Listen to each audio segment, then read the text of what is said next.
ये ऐसा परम धर्म है, कोई भी इस धर्म में चलने वाले को परास्त नहीं कर सकता। ये बात ध्यान से समझ लीजिए। जैसे कोई बहुत बड़ा तांत्रिक है और वो भूतों को वश में करने वाला है और तुम्हारे ऊपर भूत लगा दे, तंत्र के द्वारा मारण मूठ या कोई शाप या किसी तरह का अमंगल, ध्यान दीजिए, ये इस धर्म की बड़ी महिमा है।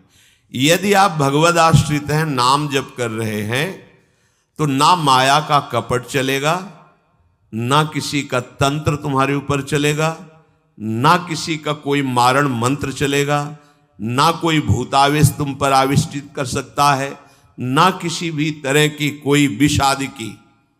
यदि आप सच्चे हृदय से भगवान की शरण में हो तो तुम्हारे ऊपर विष का भी प्रभाव खवाया जाएगा, विष वो हो जाएगा स्वास्थ्यवर्धक अमृत। गरल सुधा, गोस्वामी जी कह रहे, रिपु करहि मिताई, गोपद सिंधु अनल शीतलाई। जो भगवान का आश्रित जन होता है उसको विष भी अमृत हो जाता है। अगर उससे दुश्मनी करेगा ना कोई और उसका बुरा चाहेगा, वो जितना कुप्रचार करेगा, निंदा करेगा, उतने उसका यश बढ़ेगा। अगर वो आग लगा देगा तो उसके शरीर में चंदन से भी बढ़कर शीतलता का काम आग करेगी। जो भगवद आश्रित है, श्री हरिराम व्यास जी ने भी प्यारी जू के चरणों के आश्रित जनों को पुष्ट करने के लिए बताया कि राधा प्यारी के चरणारविंद शीतल सुखदाई, कोटि चंद मंद करत नख बिदु जुन्हाई। श्री राधा प्यारी के चरणारविंद शीतल सुखदाई। शाप ताप रोग शोक दारुण दुखारी, लाल इष्ट दुष्ट दलन कुंज भवन चारी। हमारी गोरी भोरी प्रियाजू के गोरे चरणारविंद का जिसने आश्रय ले लिया है, शरणागति ले ली है और राधा राधा नाम जप करता है, तो किसी भी ऋषि का साप उस पर लागू नहीं होगा। हरिराम व्यास जी कह रहे ये विशाखा सखी के अवतार है, कह रहे शाप कोई लागू नहीं होगा उसके ऊपर। ताप दैहिक दैविक भौतिक ताप उसका स्पर्श नहीं कर सकता। कोई भी पाप उसे अपने अधीन नहीं कर सकता। किसी का भी तंत्र मंत्र उसके ऊपर लागू नहीं हो सकता, क्योंकि ये चरणारविंद लालजू के भी इष्ट है और ये चरणारविंद दुष्टों की दुष्टता का दलन करने वाले और हृदय में प्रेम प्रकाशित करने वाले हैं। कोई भी भयानक से भयानक रोग तुम्हारे शरीर पर हो सकता है, पर वो तुम्हें अधीन नहीं कर पाएगा। शाप ताप रोग शोक, बड़ी से बड़ी हानि होने पर भी तुम्हें शोक स्पर्श नहीं करेगा। प्यारी जू के चरणों का जिसने आश्रय ले लिया है, ये ऐसा परम धर्म है कि इसके आश्रित को कोई भी तंत्र मंत्र मूठ मारण भूत प्रेत पिशाच पिशाचनी कोई भी नहीं स्पर्श नहीं कर सकता। ध्यान रखना। हाँ, अपना कल्याण कराने के लिए सामने आ सकता है, क्योंकि नाम जापक ही सबके कल्याण का सामर्थ्य भाव रख सकता। जो निरंतर नाम जप करता है उसमें सब सामर्थ्य आ जाती है। एक बार भाई जी से हनुमान प्रसाद पोद्दार जी समुद्र के किनारे बैठे नाम जप कर रहे थे, तो देखा एक सफेद पोशाक पहने हुए पाग बांधे हुए पारसी वेशभूषा में सामने खड़े हैं। भाई जी ने सदाचार के कारण कहा, बाबूजी क्यों खड़े हो, बैठ जाइए। तो उनका आप बोले तो मेरे में सामर्थ्य है आपसे बात करने की, डरना नहीं आप। भाई जी ने कहा मैं क्यों डरूंगा, आप कोई भयावह थोड़ी लग रहे हैं। बोले लग नहीं रहा, लेकिन भयावह हूं, मैं प्रेत हूं। भाई जी को कोई बात नहीं। जो भगवत भजन में ये सब कई जगह ऐसा घटना में, गंगा किनारे जैसे श्मशान है, ऐसा नहीं कि प्रेत योनि नहीं होती, होती है, पर वो प्रभाव नहीं दिखा सकती। ऐसे प्रत्यक्ष देखा है। भाई जी ने कहा कि तो आप हमारे पास क्यों आए हो? बोले अपना उद्धार कराने के लिए। मुझे गीता कंठस्थ है, बहुत से शास्त्र कंठस्थ हैं, पर कुछ ऐसी मेरे से गलतियां हो गई जिनके परिणाम रूप मुझे प्रेत योनि प्राप्त हुई है। फिर मुझे आंतरिक संकेत हुआ है कि आप हमारा कल्याण कर सकते हो। भाई जी ने कहा तो बड़े आश्चर्य की बात है कि आपको गीता कंठस्थ है और फिर आप प्रेत योनि में गीता के एक श्लोक बोल दे तो प्रेत तो मुक्त हो जाता है। बोले मुझे से कुछ ऐसे भयानक अपराध हो गए, जैसे गुरुद्रोह है, वैष्णव अपराध, ये बड़े भयानक अपराध होते हैं। जब किसी का पतन होना होता है तो माया यही खेल खिलवाती है, क्योंकि और सब पाप हैं वो दरस परस अगनाश, गुरुजनों के संतों के दर्शनों से ही नष्ट हो जाते हैं। लेकिन संत द्रोह, नाम जापक, वैष्णव द्रोह, गुरु अवज्ञा, गुरुद्रोह, ये भयानक अपराध होते हैं, इनसे दुर्गति हो जाती है। तो अपना कल्याण करने के लिए कोई ऐसा भले नहीं तो किसी भी भक्त के सामने, भगवद आश्रित नाम जापक के सामने किसी का चेटक नहीं चलता है। जिसने भगवान नाम को और भगवद आश्रय को स्वीकार कर लिया उसे कभी कहीं भी कोई डिगा नहीं, और उसके सामने छल कपट नहीं चल पाएगा। एक श्री मथुरादास जी नाम के महापुरुष हुए हैं, तो बस कहे तिजारे मांझ भक्ति रस रास करिए एक बात ताको प्रगट सुनाइए। आयो बेशधारी को करे सालिग्राम सेवा, डोलत सिंहासन पे आन भीर छाइए। स्वामी के जो शिष्य भयो तीनों के भाव देखी, वाही को प्रभाव आए कहो ही भाई। नेक आप चलो उरीति को बिलो किए जू, बड़े सर्वज्ञ कही दुखे नहीं जाए। मथुरादास जी तिजारी ग्राम में निवास करते थे। वैसे संतों का जो ग्राम में निवास होता है वो जगत मंगल की भावना से होता है। किसी भी गांव में जहां जो संत वास्तविक भगवत प्रेमी रहते हैं वहां से भिक्षा लेकर उनको निष्पाप करते हैं, शिक्षा देकर के भगवत प्राप्ति कराते हैं, क्योंकि उनके श्रीमुख से नाम कीर्तन भगवत चर्चा होती ही रहती है। नंद नंदन की अनन्य उपासना करते थे। ये राजस्थान में ग्राम है तिजारे में, वहां वो रहते थे। जो भी समीप आता वो कुछ ही दिनों में ऐसा भक्ति रंग में रंग जाता, कुछ प्रभु के नाम में प्रीति हो जाती, समस्त असद आचरण छोड़ देता। बहुत से शिष्य हो गए, बहुत से अनुयायी हो गए, पर जो वास्तविक भजन नहीं करते हैं, भेष धारण करके संत का ठग वृत्ति रखते हैं, उनका अलग प्रभाव होता है। वो ज्यादा दिन चलता नहीं है। हम कहते हैं नाम घोष से क्या नहीं हो जाएगा, नाटक करने की क्या जरूरत है। अरे हम प्रभु के बहुत बड़े प्रिय दास हैं, तो जो कुछ चाहिए प्रभु अपने आप देंगे। काहे किसी के आगे नाटक करे, छल फैला। किसके आगे? जो बेचारे हैं, ये सब मारे हुए हैं कर्मों के, भोग वासना से जल रहे हैं, और तुम भगवत पार्षद हो करके बात बनी नहीं।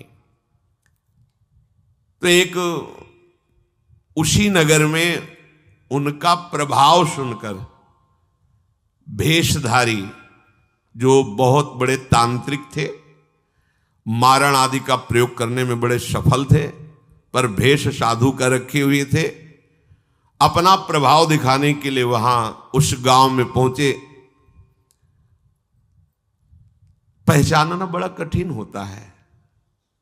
साधु और वेशधारी दोनों में पहचान बहुत कठिन होती। जब तक आप साधु नहीं हो तब तक आप साधु को नहीं पहचान सकते हो, क्योंकि जो वेशधारी स्वांग करेगा वो साधु से भी अच्छा करने की चेष्टा करेगा, क्योंकि स्वांग कर रहा है ना, तो बड़े बड़े भ्रमित हो जाते हैं।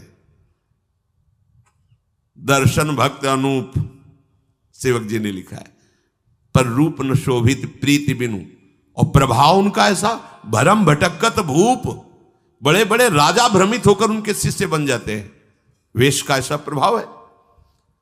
इसीलिए भगवत रसिक जी ने एक पद में लिखा है, भेषधारी हरि के उर शाले, जो वेश केवल बनाया है रुपया पैसा के लिए, भोगों के लिए, हमें तो लगता है नहीं बनाना चाहिए और काम कर लेना चाहिए, क्योंकि इसमें शुद्ध संतों को गालियां पड़ती हैं, शुद्ध भगवत मार्ग के पथिकों का अपराध बनता है, जिससे तुम कुल परंपरागत नष्ट हो जाओगे। जो वेश धारण करके संतों को गालियां दिलाते हैं, कुल परंपरागत नष्ट हो जाएंगे। क्योंकि जैसे आपकी श्रद्धा है किसी संत वेश पर और आपकी श्रद्धा टूटी, गलत आचरण हुआ, तो आप ही कहोगे सब ऐसे संत होते हैं, ऐसी गालियां दोगे, ऐसा अपराध करोगे, उसका मूल कारण वो बना वेशधारी, इसलिए उसका सर्वनाश होगा। तुम्हारा तो पतन हो ही गया, उसका सर्वनाश हो जाएगा।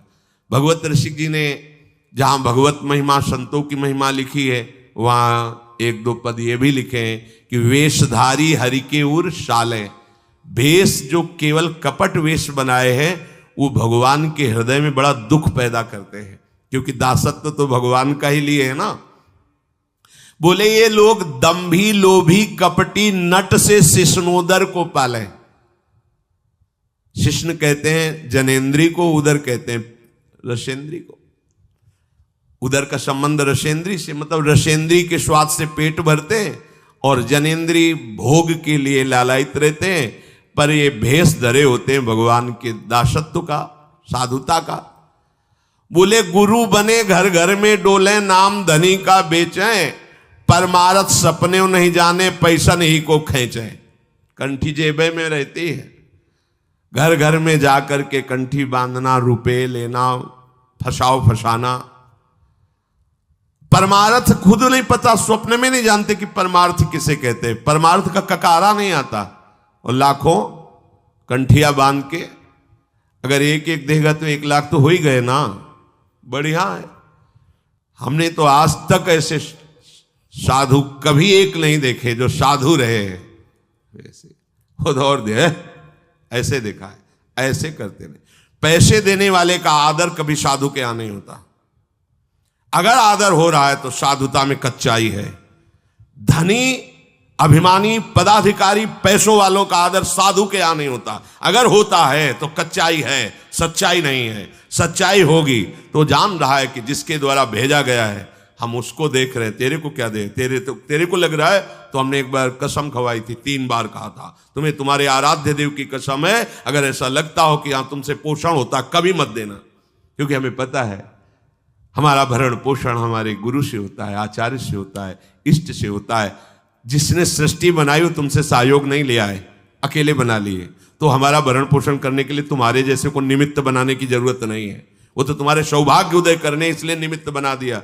नहीं वो ऐसे भी जो स्वर्ण का पहाड़ है 4 लाख योजन का, कितने सुनार लगे उसको बनाने में है? अरे वो एक क्षण में सब कर तुम अकर तुम अन्यथा कर तुम। इसके लिए खोए रतन फिरत जे घर घर कौन काज ऐसे जिए, हरिवंश चंद्र महाराज कह रहे। इसके लिए भटकना पड़े कि कोई मुझे धन दे दे, कोई मेरा चेला बन जाए तो मुझे भोग सामग्री समर्पित करे, तो इसका मतलब अभी परमार्थ का पता नहीं है। और कबहू को वक्ता होए बनी बैठे, कथा भागवत गावे, अर्थ अनर कछु ले भाषे, पैसल ही को धावे। श्लोक क्या कह रहा है, उसका भावार्थ क्या है, उसका रहस्यार्थ क्या है, अनुभव कुछ नहीं है। बस कबहू कवे हरि मंदिर में सेवाएं करे निरंतर बासा, भाव भगत को भेद न जाने पैसन ही की आशा।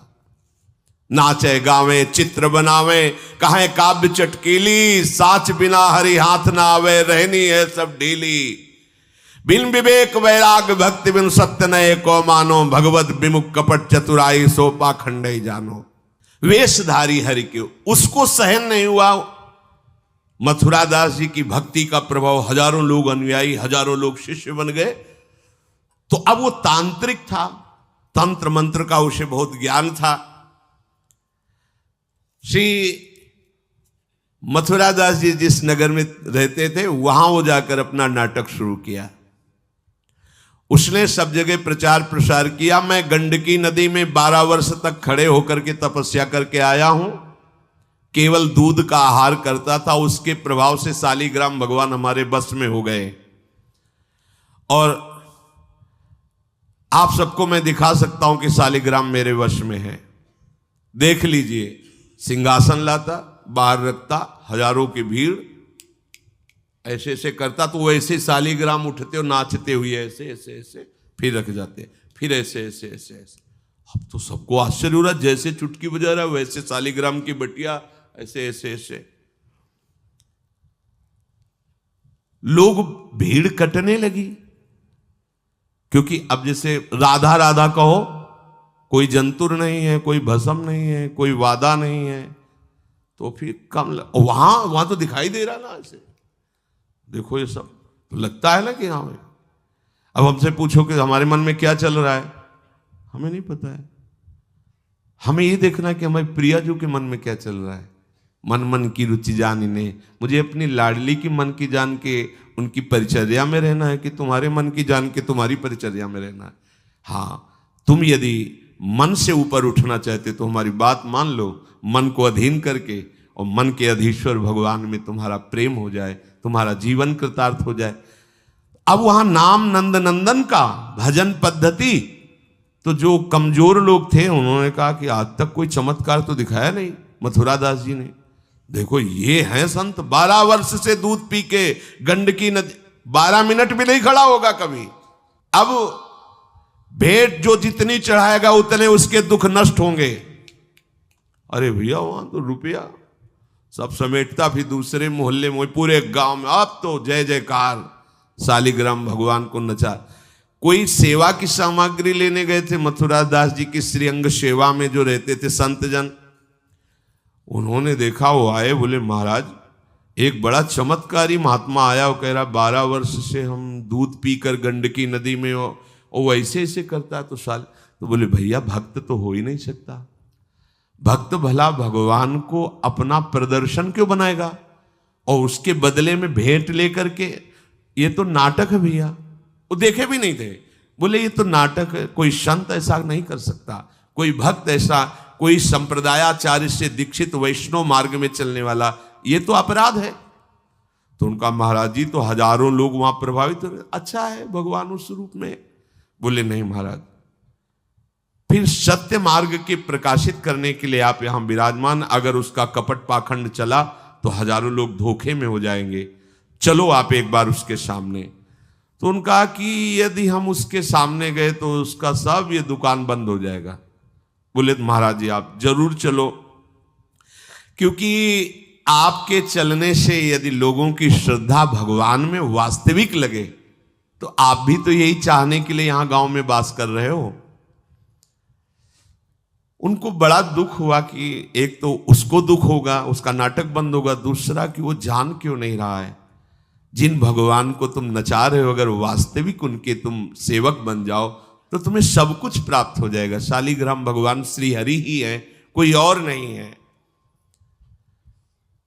पर बहुत जब उन्होंने कहा तो कहा चलो अच्छा, तो पाए परि गए लेके जाए ढिग ठाढ़े भये, चाहत फिरायो पे न फिरे सोच पर्यो है, जान गयो आप कछु याही को प्रताप ये पे, मारो करि जाप यो विचार मन धर्यो है, मुठी ले चलाई भक्ति तेज आगे आई नाही, वाही लपटाई भयो ऐसो मानो मर्यो है, हुए करि दयाल जा जीवायो समझायो, प्रीति पंथ दर्शायो ही भायो शिष्य कर्यो है।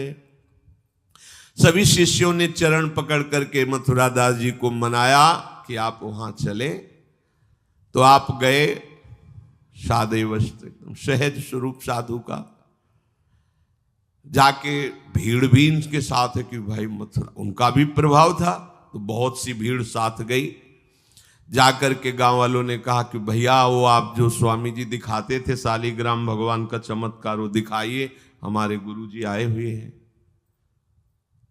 ये तो उसने जाना था कि महिमावान है तभी तो वो आया था, पर उसको ये पता नहीं था कि हमारा प्रोग्राम इनके सामने नहीं चल पाएगा, क्योंकि भगवान नाम जापक के आगे कोई तंत्र मंत्र, कोई श्राप पाप ताप ये सब नहीं, वास्तविक जो भगवत मार्ग में है। अब उसने निकाला सिंहासन और पूरा सब, शालिग्राम जी को तो केवल चुटकी ही बज रही थी, शालिग्राम भगवान वहीं बैठे थे। हर प्रयास कर लिया, कोई चमत्कार नहीं। लोगों ने कहा कि दिखाओ ना, अब ये हमारे गुरुजी हैं, गांव में रहते हैं। अब भक्त की निष्ठा के सामने भगवान को भी छोटा बनना पड़ता है। इतने महान भगवान भक्त बलि जी के सामने बामन बन के भीख मांगने के लिए गए। भक्ति निष्ठा जीत सकते थे, आज्ञा दे सकते थे, ना आज्ञा दी और ना विजय प्राप्ति की। भिक्षा में मांग करके दिया माता अदिति को कि आपकी चाह है कि राज्य पद देवराज को मिले, तो आपकी आराधना से मैं जाऊंगा, पर वो मेरा भक्त है, ना युद्ध करूंगा ना आज्ञा दूंगा, पर मांग के लाऊंगा। भगवान भिक्षुक बन के गए। भक्त के आगे नौटंकी नाटक कहां चल सकता है? अरे जुगनू तब तक चमकती रहे जब तक सूर्य प्रकट नहीं होता। सूर्य प्रकट हुआ तो लाखों जुगनुओं का कोई मतलब नहीं रह जाता। नौटंकी नाटक, ये साधुता का भेष धर के कितने दिन चलेगा? जिस दिन पोल खुलेगी ना, उस दिन सब नष्ट हो जाएगा, सब नष्ट हो जाएगा। लोग परलोक तो पहले ही नष्ट हो चुका था। पाखंड न करे। हम कह रहे तुम्हें धन चाहिए, तुम्हें सम्मान चाहिए, राम राम भजो, कृष्ण कृष्ण भजो, हरि हरि भजो, विश्व नमन करेगा, ईमानदारी से भजो। हमने ऐसे संत भगवान देखे, ककहरा नहीं पड़े, कुछ नहीं जानते, बस एक ओम, दुई ओम, तीन ओम, चार ओम ऐसे जपते, और लोग न्यौछावर थे, सीधे सरल ओम ओम, राम राम, कृष्ण कृष्ण, साफ सिद्ध। कबीरदास जी जैसे वहां पर राम राम राम राम। श्री स्वामी सत्संगानंद जी महाराज बक्सर, बस इतने। जब कोई बेटा राम राम, ऐसे लगते थे कि मतलब इनको पी जाएं, अपने हृदय में रख ले। इतने दुलारे वयोवृद्ध थे, ऐसा सुंदर रूप, ऐसी कोमलता, ऐसा आकर्षण, राम राम राम राम। अरे प्रभु के नाम में क्या नाटक करने की जरूरत क्या है? पाखंड कर। प्रभु महालक्ष्मीपति हो, तुम्हें लक्ष्मी ही चाहिए तो वो सब दे देंगे। काहे को नाटक करे? काहे को किसी को भ्रम में डाले? तुम भ्रम में हो, दूसरे, अरे भैया तुम राम राम जपो, कृष्ण कृष्ण जपो, तुम्हारा मंगल इसी, बस इसी में मंगल होगा, दूसरा मंगल कर ही नहीं सकता। अब उनके प्रभाव से उनका कुछ नहीं हुआ। अब तो लोग कहने लगे दिखाओ ना, इसका मतलब तुम नाटक कर रहे थे।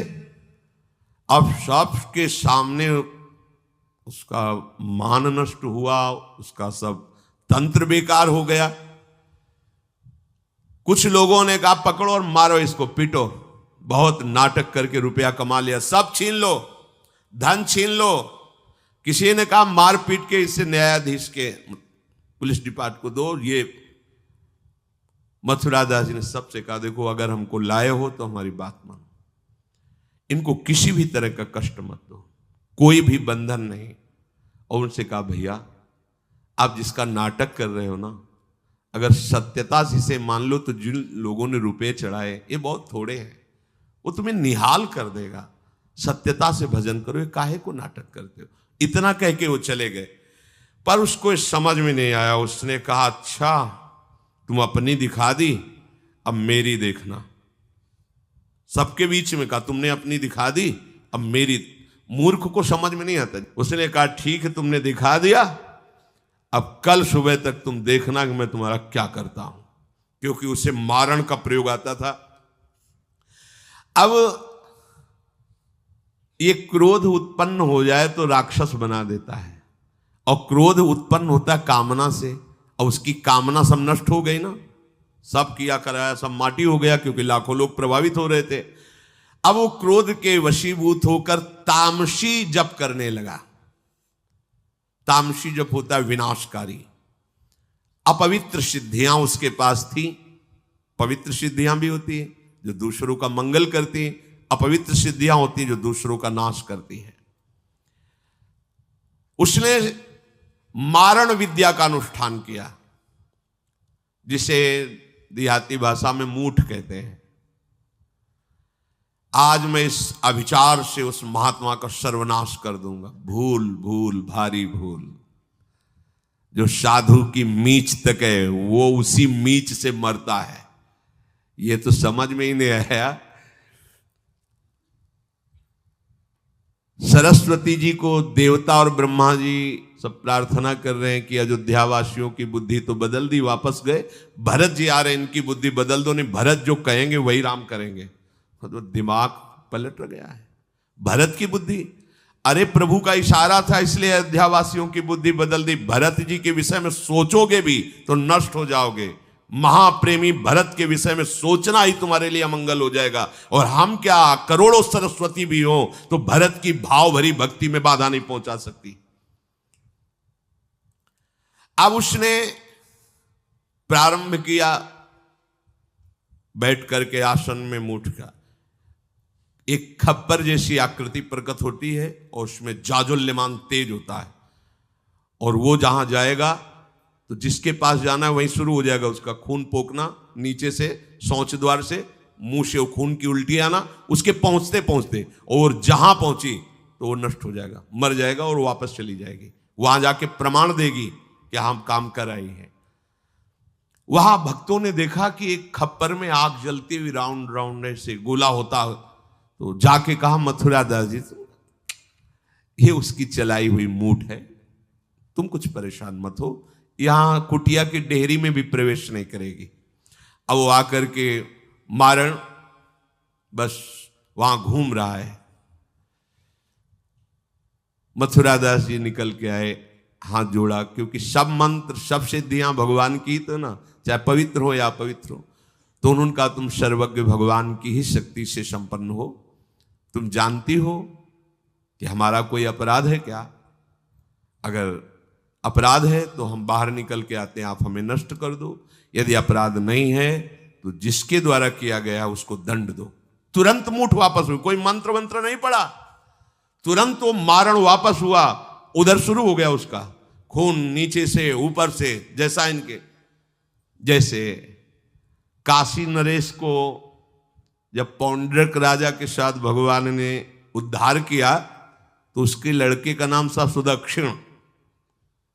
वो पंडितों से विला बोला ऐसा मारण प्रयोग कर सकते हो कि द्वारिका को मैं द्वारिकाधीश नष्ट कर दे। मंत्र में ताकत होती पर उनको ये पता नहीं था जिससे मंत्र प्रकट हुए भला उन पर कैसे प्रभाव चले। उन्होंने कहा हाँ, तो उनका भारी दक्षिणा देंगे। तो काशी में अनुष्ठान शुरू हो गया और प्रकट हुई कृत्या। ऐसा नहीं, मंत्रों में ताकत होती है। पर भगवान शिव ने प्रकट होकर कहा था कि जो ब्राह्मण भक्त नहीं है, जो ऋषि भक्त नहीं, उसी पर ये मारण का प्रयोग काम करेगा, अन्यथा नहीं। तो भगवान का नाम ही नमो ब्रह्मणे देवाय गो ब्राह्मण हिताय च। अब मारण कृत्यारूप रखकर द्वारिका को जलाने के लिए गई। द्वारिकावासी भागे, भगवान से कहा, भगवान ने सुदर्शन जी को आज्ञा किया करो हिसाब। भगाते हुए कृत्या को ले गई तो कृत्या ने पहले उन ब्राह्मणों को मारा, तो दक्षिण को मारा, फिर सुदर्शन ने कृत्या को नष्ट किया और पूरी काशी में आग लगा दी। ये भागवत में वर्णन है। भगवत भक्त या प्रभु के ऊपर कोई मारण चलेगा क्या? वो मारण उसी बाबा जी के पास जो नौटंकी कर रहे थे शालिग्राम के नचा, अब तो त्राहिमाम मच गया। और वो संत भगवान गए, क्योंकि पता था कि बचेगा नहीं, मंत्र का प्रयोग है। गए और भगवान नाम उच्चारण किया, कृष्ण कृष्ण कृष्ण। नंद नंदन के उपासक थे और मूठ से कहा शांत हो जाओ। भक्त की आज्ञा का पालन हर मंत्र करेगा, क्योंकि मंत्राधिष्ठात्र भगवान का आदेश है। शांत हो गई मूठ और उनसे कहा भैया देखा, तुम्हारा ही मंत्र तुम्हारे को अभी मार देता, अब सुधर जाओ। मतलब मृत्यु दशा को प्राप्त हो गए थे। संतों के हृदय में बदला लेने की कहीं कोई वृत्ति नहीं होती। संत कभी नाराज होते हैं तो उसमें मूल देख लेना आप विचार करके। आप जब अपना अमंगल करना अपना, तब वो आपसे नाराज होंगे। अगर आप उनका कोई कष्ट, वो नाराज नहीं होंगे, वो सह जाएंगे और आपका मंगल मनाएंगे। जब आप अमंगल अपना कर, तब वो डांटते हैं। अगर आप वो ये देख लें कि आप प्रहार कर रहे हो तो फिर वो नहीं, फिर तो तुम्हारा मंगल मनाएंगे, आप उनको मारो, कभी डांटेंगे नहीं। बड़ा कोमल चित्त संतों का होता है। संतों के हृदय को केवल संत ही जान सकते हैं। अगर एक संत भगवान जा रहे थे गंगा के किनारे, तो किसी के कपड़ा फैले थे, धोबी ने दो को फैलाया था, वो तो अपने मस्ती में थे, पैर पड़ा तो वही डंडा लेके दौड़ा जो जिससे कपड़ा छाटता था। भगवान ने तुरंत सुदर्शन चक्र का स्मरण किया, फिर चक्र से कहा अंतर्ध्यान हो जाओ। तो रुक्मिणी जी ने पूछा, प्रभु ये लीला तो किसी भक्त की रक्षा के लिए होती, फिर आपने क्यों रोक लिया? बोले जब वो डंडा लेके दौड़ा तो महात्मा जी भी उठा पटक दिए, घूंसा चला रहे थे, तो हमने कहा सुदर्शन की जरूरत नहीं है, दोनों बराबर ही है। साधु यदि क्षमा कर दे तो होश में हो जाना, अगर वो डांट दे फटकार दे तो निर्भय हो जाना, बच गए। और अगर वो मौन होकर के क्षमा कर दे, कुछ ना बोले, तो उमा क्षमा श्राप होते भारी, फिर जो मालिक हिसाब करेंगे फिर वो सह नहीं पाओगे। इसीलिए भगवत प्रेमी महात्माओं का कोई अपराध न मने, भगवान से मनाना चाहिए कि हे नाथ, मेरी कभी बुद्धि ऐसी मलिन न हो जाए कि आपके नाम जापक, आपके प्रेमी संतों के प्रति हमारा द्रोह भाव हो। भगवान का चरणामृत उतारा, शालिग्राम का उसको पिवाया और बैठा ला और कहा, देखो जिन प्रभु की आराधना प्रभु को अधीन कर लेती है, प्रभु के धाम की प्राप्ति कराती, तुम चंद रुपयों के लिए नाटक कर रहे हो। आज से ऐसा वो चरणों में गिरा, कहा महाराज वास्तविक न मैं कभी 12 वर्ष गंडकी नदी में खड़ा हुआ हूं, न कभी दूध पिया हूं, मुझे पैसा कमाने का रास्ता अच्छा समझ में आया, इसलिए आज से मैं वास्तविक आपके चरणों का शिष्य बन करके भजन करूंगा, और हमारे द्वारा जो भी गलती हुई आप उसे क्षमा कीजिए।